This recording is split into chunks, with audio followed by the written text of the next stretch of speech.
अस्सलाम वालेकुम दोस्तों, मैं हूं उस्मान अली और आप देख रहे हैं कूलिंग ऑलराउंडर। दोस्तों आज की इस वीडियो में मैं आपको बताऊंगा कि रेफ्रिजरेटर के जो डोर होते हैं अक्सर इनको जंग लग जाता है। इस तरीके से ये जो आपके सामने है आपको नज़र आ रहे हैं इनकी कंडीशन। ये ऊपर वाला दरवाज़ा है, देखें इसकी क्या हालत हो चुकी है, और ये नीचे वाला दरवाज़ा है, देखें इसकी कैसी हालत हो चुकी है। तो दोस्तों मैं आपको बताने जा रहा हूँ कि किस तरह से आप प्रोफेशनल तरीके से ऐसे दरवाज़ों को मरम्मत कर सकते हैं कि पता भी ना चले कि ये दरवाज़ा रिपेयर हुआ है या नहीं रिपेयर हुआ है। जिस तरह कंपनी का नया दरवाज़ा होता है इंशाल्लाह वैसी लुक देगा। इसको मैं ऊपर कलर भी करूंगा, इंशाल्लाह आपको मज़ा आ जाएगा, आपका दिल खुश हो जाएगा। दोस्तों जब आपका दिल खुश हुआ तो सब्सक्राइब कर देना, लाइक कर देना। चलते हैं अपने वीडियो की तरफ।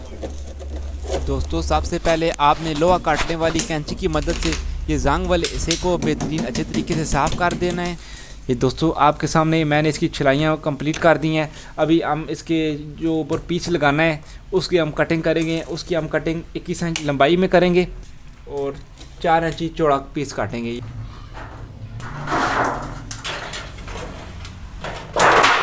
ये चादर दोस्तों आप 27 गेज की यूज़ कर रहे हैं। ये जो चादर है आपने भी 27 गेज की यूज़ करनी है दरवाज़ों पे। ये देखिए दोस्तों किस तरीके से मैं हाथ की मदद से चादर को फोल्ड कर रहा हूँ डिज़ाइन के मुताबिक। जिस तरीके से दरवाजे का अपना डिज़ाइन है सेम उसी तरह इसका डिज़ाइन आ रहा है। ये देखिए अभी दरवाजे के ऊपर भी एक डिज़ाइन बना हुआ है, ये आपको नज़र आ रहा होगा। इसको भी मैं अभी हाथ की मदद से फ़ोल्ड कर रहा हूँ, आपने भी हाथ की मदद से फ़ोल्ड करना है।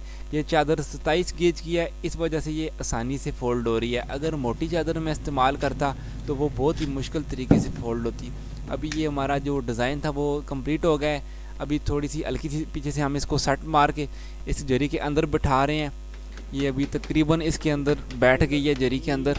अभी जो अगला स्टेप हमारा आता है, अगले स्टेप में हम इसके ऊपर रिप्टें लगाएंगे। दोस्तों रिप्टों के लिए दोस्तों मैंने एक बहुत ज़बरदस्त ट्रिक लगाई है। ड्रिलिंग करने के बाद दोस्तों पीछे से हल्का सा मैंने इसको पंच कर दिया है ताकि इसके ऊपर जो रिवट लगाऊंगा वो थोड़ी सी बैठ के आए, ताकि जब इसके ऊपर हम रिगमार करेंगे तो इसका सिरा ऊपर नज़र ना आए। जैसा कि दोस्तों हमने रिप्टें लगा दी हैं और इनको नीचे भी बिठा दिया है ताकि इसके ऊपर हम जब पुटीन लगाएंगे ना वो इसके ऊपर रिपट नज़र नहीं आएगी। ये देखिए हमने सारे दरवाजे की तरफ ये पट्टी फिक्स कर दी है। माशाल्लाह ये कितनी ज़बरदस्त फिट हुई है।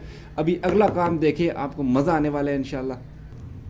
ज़्यादा मजबूती के लिए दोस्तों मैंने यहाँ पर एल्फी लगा दी है, आप भी लगा सकते हैं। एल्फी से ज़्यादा मजबूत आ जाता है। इसके बाद मैंने स्टील पुटीन लिया है, इसको जल्दी जल्दी से मिक्स किया है नहीं तो ये ख़राब हो जाती है। इसके बाद मैंने इस पर अप्लाई कर दिया है। ये आपने भी इसी तरीके से लगानी है।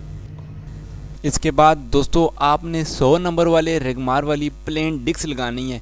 इसको ग्राइंडर के साथ लगा लेंगे तो बहुत ही जल्दी जल्दी आपका रेगमार कंप्लीट हो जाएगा।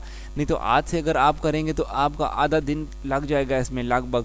अभी मैं इसकी ग्राइंडिंग स्टार्ट कर रहा हूँ। आपने बिल्कुल हाथ सारा रखना है दोस्तों, हल्के हल्के हाथ पे इसको रेगमार करना है। एक डिक्स लगी है बहुत ही तेज़ी के साथ कटिंग कर रहेगी। इसके बाद फिनिशिंग देने के लिए मैंने हाथ वाला रेगमार इस्तेमाल किया है दोस्तों। वाटरप्रूफ रेगमार है, पानी लगा रहा हूँ। ये 220 नंबर का रेगमार है वाटरप्रूफ के। दोस्तों अभी देख रहे हैं हमने प्रोटीन वगैरह लगाई थी तो उसके ऊपर रेगमार मार के बेहतरीन फिनिशिंग आ गई है। अभी हम इसके ऊपर रेड कलर का पेंट करेंगे, स्प्रे पेंट करेंगे। अभी आपको स्प्रे पेंट करके दिखाते हैं। ये दोस्तों मैं मेटालिक कलर इस्तेमाल कर रहा हूँ, आपने भी मेटालिक ही ट्राई करना है क्योंकि इसके अंदर एक्स्ट्रा चमक दी होती है जिससे बहुत ही ज़बरदस्त फिनिशिंग आती है, बहुत ज़्यादा सफाई आती है, वो बहुत खूबसूरत लगता है। ये अभी हम तकरीबन इसके ऊपर एक कोट अप्लाई कर दिए हमने। अभी हम इसके ऊपर दूसरा कोट अप्लाई करने जा रहे हैं दोस्तों। ये अभी ये देखें आपके सामने, अभी मैं ये दूसरा कोट ट्राई कर रहा हूँ। अभी ये दरवाज़ा तकरीबन हमारा ड्राई हो गया है। अभी इसको हम फ्रिज के साथ फिट करते हैं। दोस्तों जैसा कि दोस्तों आप देख रहे हैं हमारा कलर कंप्लीट हो गया है, दरवाजे ड्राई हो गए हैं। अभी दरवाज़ों को मैंने फ्रिज के साथ फिट कर दिया है। दोस्तों हमारा काम आपको कैसा लगा है? यकीनन बहुत ही ज़्यादा पसंद आया होगा मेरा काम। अगर वीडियो अच्छी लगी है वीडियो को लाइक कर देना। अगर ऐसी मज़ीद वीडियो देखना चाहते हैं तो मेरे चैनल को सब्सक्राइब कर दें। मिलते हैं अगली वीडियो में, तब तक के लिए अल्लाह हाफिज़।